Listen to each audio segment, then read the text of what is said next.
Bonjour, Gilles ici pour actualité-dvd.com. Je vous parle du Blu-ray de And So It Goes. C'est pas si simple. En version française, le film de Rob Reiner est distribué par VVS Film et met en vedette Michael Douglas, Diane Keaton et Sterling Jerrins. Sorti en magasin le 18 novembre 2014. Orrin Little est un veuf qui prépare sa retraite. Le décès de son épouse l'a rendu amer, cynique et profondément désagréable et il s'en fout. Lorsque son fils, qu'il n'a pas vu depuis des années, lui demande de s'occuper de sa fille pendant qu'il va en prison, Little refuse catégoriquement, mais sa gentille voisine insiste pour l'aider.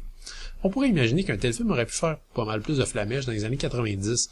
L'étoile de Rob Reiner a pâli considérablement depuis des excellents films des années 80 et ses films corrects des années 90, et un casting qui met de l'avant Michael Douglas et Diane Keaton risque pas d'éveiller beaucoup d'intérêt chez le spectateur blasé actuel, d'autant plus que les rôles ici sont standards et le scénario visiblement écrit sur le pilote automatique.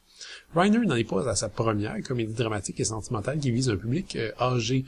C'est un domaine qui est généralement réservé aux œuvres de Nancy Meyers, mais The American President, Story of Us ou Rumor Has It, par exemple, ont tous présenté des histoires d'amour qui échappaient au carcan habituel de la romance adolescente qu'on rencontre souvent à Hollywood. Reiner s'intéresse visiblement au thème et on suppose que le réalisateur au faciès sympathique a trouvé dans le scénario de And So It Goes des éléments qui lui parlaient. Si vous voyez un thème récurrent dans les films d'amour que je viens de vous nommer, c'est qu'ils sont également sans surprise aucune et se contentent de suivre un chemin tracé d'avance et connu dès le départ par le spectateur même. D'une certaine façon, Rob Reiner est un peu un des maîtres du comfort movie. Il proposait des trucs autrement plus audacieux à ses débuts, mais même des œuvres originales et mémorables comme This is Spinal Tap, Princess Bride ou Stand By Me sont aussi des films qui ont un potentiel de réécoute presque infini et qui ne dépendent nullement des surprises et des rebondissements. Ça fait du bien quand même de revoir Michael Douglas. Devant la caméra, on se le dira jamais assez, Douglas fait partie des grands héros sous-estimés du 7e art américain. Le gars peut tout jouer, du meilleur et pur chevalier blanc jusqu'à la crapule la plus répugnante. Et il est également un producteur extrêmement doué. On le voit moins souvent ces dernières années à cause de ses problèmes de santé, et disons que physiquement, il a clairement perdu beaucoup de poids, mais son talent reste intact et il joue avec conviction un homme qui croit avoir tout perdu. Diane Keaton fait partie de ces interprètes à l'opposé du spectre, dont on a l'impression qu'il joue toujours le même rôle. Elle choisit peut-être ses personnages en fonction de ce qu'elle peut leur apporter, mais d'un autre côté, elle est tellement à l'aise et naturelle devant la caméra qu'elle donne rarement l'impression de travailler vraiment en tant qu'actrice, ce qui est un compliment finalement. Pour les amateurs de l'actrice, vous pourrez l'entendre chanter. Je dois admettre que Madame Keaton a une très belle voix. Malheureusement, le scénario n'offre aucun moment exigeant, ni à Michael Douglas, ni à Diane Keaton. J'ai été étonné par la jeune Sterling Jerins, toute jeune actrice d'une dizaine d'années, qui s'en tire avec les honneurs aux côtés de ces deux vétérans.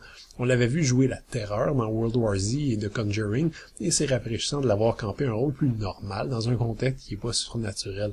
Elle y est tout aussi excellente, et si elle continue ainsi, elle fera, à mon avis, beaucoup de vagues dans le milieu en choisissant les bons projets.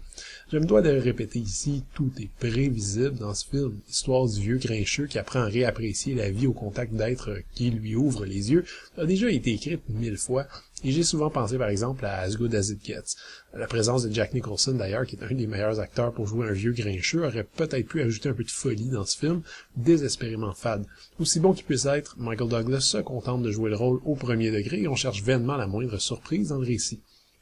Le Blu-ray est présenté en 2:40 anamorphique, point de vue image c'est tout bon, mais la photographie est à la base assez stylisée et traitée, un peu comme dans une publicité de café, ce qui explique peut-être une précision pas aussi pointue qu'on pourrait le vouloir. Les pistes audio sont offertes en anglais ou français 5.1 avec sous-titres optionnels dans ces deux langues. 2 bonus sur la galette, mais vous attendez vraiment à rien de spécial. Les 2 featurettes qu'on trouve ici sont pratiquement des bandes annonces. Ce sont des mini making-of promotionnels, des entrevues entrecoupées d'extraits du film qui font chacune pas plus de 3 minutes. And So It Goes va sûrement faire un film idéal à regarder une après-midi ou un avant-midi pluvieuse, au chaud dans les couvertures. Malheureusement, c'est également bien vite oubliable, mais j'ai l'impression que personne dans la production voyait ce film autrement. Michael Douglas et Diane Keaton proposent leur jeu habituel de haut calibre et Rob Reiner se contente de tenir la caméra avec son efficacité habituelle. Je trouve juste dommage que tout ce talent soit mis au service d'une histoire aussi banale et usée à la corde, mais je suppose que parfois, un film gentil et prévisible, c'est exactement ce qu'on cherche. C'était Gilles, merci. Bon visionnement.